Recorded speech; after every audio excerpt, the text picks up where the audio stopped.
இன்றே டவுன்லோட் செய்து உங்கள் ஃபேவரட் ஷோக்களை என்ஜாய் பண்ணுங்க. பாரதி, பாரதி, உனக்கு ஒண்ணு இல்லல, உனக்கு ஒண்ணு ஆகலையே. இனிமே உன்னை யாரும் தொட விட மாட்டேன். நான் வந்துட்டல, உனக்கு ஒண்ணு இல்ல.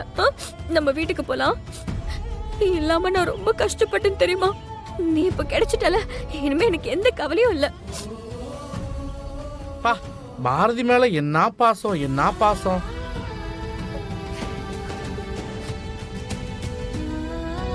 ஐய, இது என்னடா உலக நடிப்பா இருக்கு. ஒரு வண்டிய போய் ஏதோ கூட பிறந்தவ மாதிரி ரொம்ப தான் கொஞ்சிரா. ஓரால இது எல்லாத்தையும் நாங்க நிறையவே பார்த்தாச்சு. ஏய், உனக்கு என்ன தெரியும் பாரதி பத்தி? பசின்னு போய் யார் முன்னாடியாவது கை நீட்டி நின்னாலும் ஒரு வேளை சாப்பாடு போடுறவங்கள தெய்வமா பாக்குற ஊர் இது. என் குடும்பம் 3 வேளை வயிறார சாப்பிடுதுன்னா அதுக்கு காரணம் என் பாரதி தான். அது ஸ்கூட்டி இல்ல, என் குடும்பத்துல ஒருத்தி. உழைப்ப பத்தி உன்ன மாதிரி அடிச்சு புடுங்குறவங்களுக்கு எங்க தெரிய போகுது? நிறுத்து. அம்மா நொய்யு நொய்யு போனா போதான் அந்த வண்டியை கொடுக்குறேன். இந்த வாய் இருக்கு பாரு, வாய். இதுக்காகத்தான் நீ இங்க உட்காந்து கதறிக்கிட்டு இருக்க. மறுபடியும் இந்த மாதிரி பேசிக்கிட்டு இருந்த பொண்ணுன்னு கூட பார்க்க மாட்டேன். இதுதான் உனக்கு கடைசி. இன்னொரு தடவை என் வழியில குறுக்க வந்த உன் வண்டியை நிஜமாவே பார்ட்டா பிரிச்சு வைத்துருவேன். ஒழுங்கா பொம்பளை புள்ளையா அடக்க ஒடுக்கமா வீட்டுல இருக்கிற வழியை பாரு. இத பாரு, நான் எப்படி இருக்கணும்னு நீ சொல்ல தேவையில்ல. நான் ஒண்ணு உன்ன மாதிரி ஊரடிச்சு உலையில போட்டு வாழல. நான் சாப்பிடுற ஒவ்வொரு சோறுமே என்னோட சொந்த உழைப்புல சம்பாதிச்சது. அதனால உன்னோட இந்த உருட்டல் மரட்டெல்லாம் வேற யார்கிட்டயாவது வச்சுக்க. நான் இப்பவும் உன்கிட்ட மரியாதையா பேசுறேன்னா அதுக்கு ஒரே ஒரு காரணம் தான். உனக்கே தெரியாம நீ எனக்கு நல்லது பண்ணிருக்க, அதுக்காக தான். அதுக்கெல்லாம் சான்ஸே இல்லையே. நீ என் பாரதியை தூக்கி வச்சுட்டு பணம் கேட்டதாலதான் 10 பைக் வாடகைக்கு எடுத்து இன்னைக்கு புதுசா ஒரு பைக் கேப் பிசினஸ் ஆரம்பிச்சிருக்கேன். ஹவுசிங் போர்ட்ல சும்மா இருக்கிற பசங்களும் கஷ்டப்பட்டு 4 காசு சம்பாதிக்கிறாங்க. அதுக்காக உன்னை சும்மா விடுறேன்.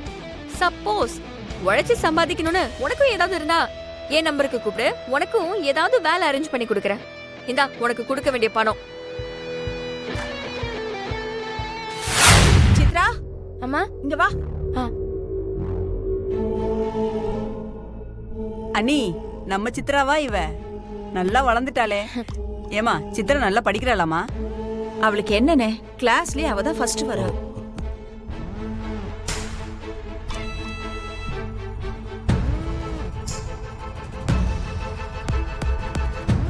அண்ணே, பத்திரிக்கை கொடுங்க. அது எடு. சரிங்க மச்சான், இந்தாங்க. உங்க நேரத்தை வீணடிக்க விரும்பல. நான் நேரா விஷயத்துக்கு வந்துடுறேன். என் பேரனுக்கும் பேத்திக்கும் காது குத்து வச்சிருக்கேன். நீங்க எல்லாரும் குடும்பத்தோட வந்து விழாவில் கலந்துக்கணும். குடுமா, நீ வா மச்சான். குடும்பத்தோட வந்துருங்க. நீங்க வந்தாதான் ரொம்ப பெருமையா இருக்கும் எங்களுக்கு.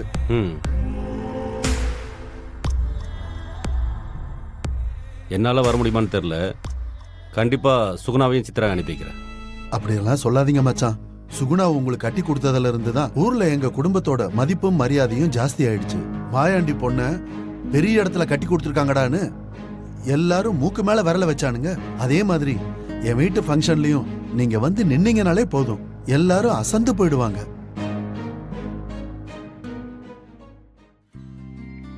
உங்களுக்கு எவ்வளவு வேலை இருக்குன்னு தெரியும். ஆனாலும் நீங்க வந்துருவீங்கன்ற நம்பிக்கையில தான் நாங்க அந்த தேதியில பத்திரிக்கை அடிச்சிருக்கோம். அவசியம் நீங்க வந்து குழந்தைங்கள ஆசீர்வாதம் பண்ணணும்.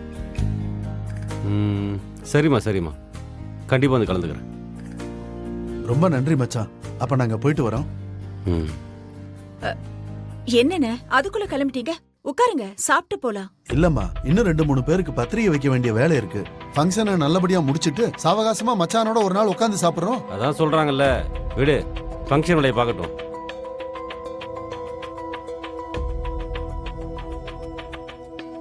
சரிங்க மச்சான், அப்ப நாங்க போயிட்டு வரோம். சுகுணா, மறக்காம குடும்பத்தோட வந்துடணும். என்ன, முத நாளே வந்துடணும். சரி, வரோம். சரி, எங்க வாங்க.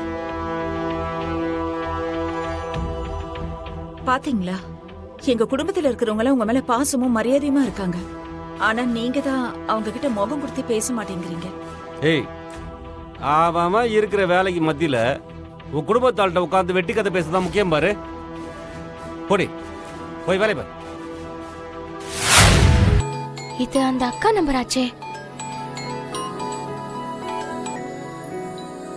ஹலோ யாரு? அக்கா, நான் சித்ரா தான் பேசுறேன். அப்ளிகேஷன் ஃபார்ம் கொடுத்துட்டீங்களா? கொடுத்துட்டேன். அத சொல்றதுக்கு தான் கால் பண்ணேன். அப்ளிகேஷன் ஃபார்முக்கு ஃபீஸ் 500 ரூபாய் கட்டணும்னு சொல்லிட்டாங்க. அதையும் நானே கட்டிட்டேன். அட்மிஷன் லெட்டரும் ஐடி கார்டும் என் அட்ரஸ்க்கு அனுப்புறேன்னு சொல்லிட்டாங்க. வந்ததும் நான் உங்ககிட்ட கொடுத்துடுறேன். ரொம்ப தேங்க்ஸ்க்கா.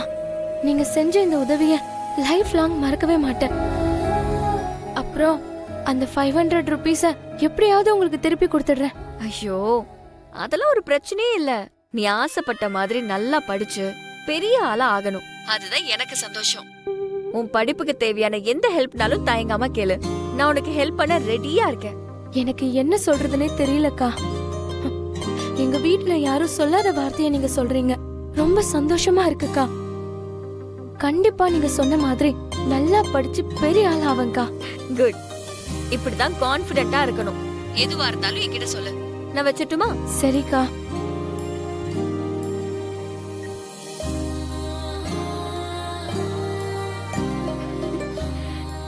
டெலிவரிக்கு போனோமா வீட்டுக்கு வந்தோமான்னு இல்லாம உனக்கு எதுக்கு இந்த தேவையில்லாத வேலையெல்லாம்? முதல்ல அந்த பொண்ணோட வீட்ல இருக்க ஆம்பளைங்கலாம் மோசமானவங்கன்னு நீயே தான் சொன்ன. இப்ப எதுக்கு நொய்னு திரும்ப திரும்ப அந்த பொண்ணை வேற கால் பண்ண சொல்ற? செல்வி, படிக்கணும்னு நினைச்சு அது நடக்காம போறதோட வலியும் வேதனையும் என்னன்னு எனக்கு நல்லா தெரியும். ஏன்னா நான் நேரடியா அதை அனுபவிச்சுக்கிட்டு இருக்கேன். என்ன போல இன்னொரு பொண்ணும் கஷ்டப்படுறத பார்த்துட்டு என்னால சும்மா இருக்க முடியாது. புரியுதா?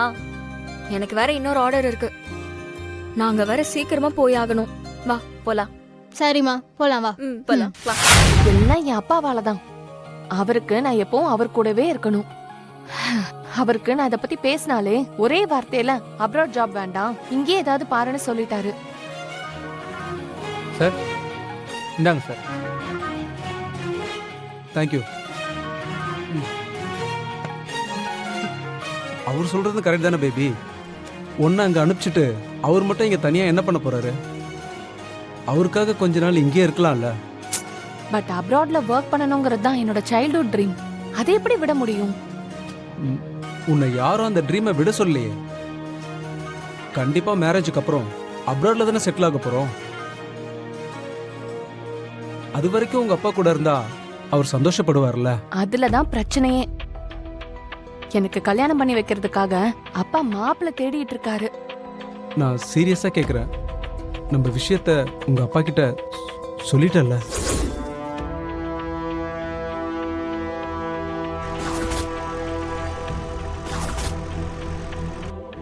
சாரி பேபி, அப்பா கொஞ்சம் பிஸியாவே இருக்காரு. அவரு ரிலாக்ஸா ஹாப்பி மூட்ல இருக்கும்போது தான் இத பத்தி பேச முடியும். நானும் அந்த டைம்காக தான் வெயிட் பண்ணிட்டு இருக்கேன்.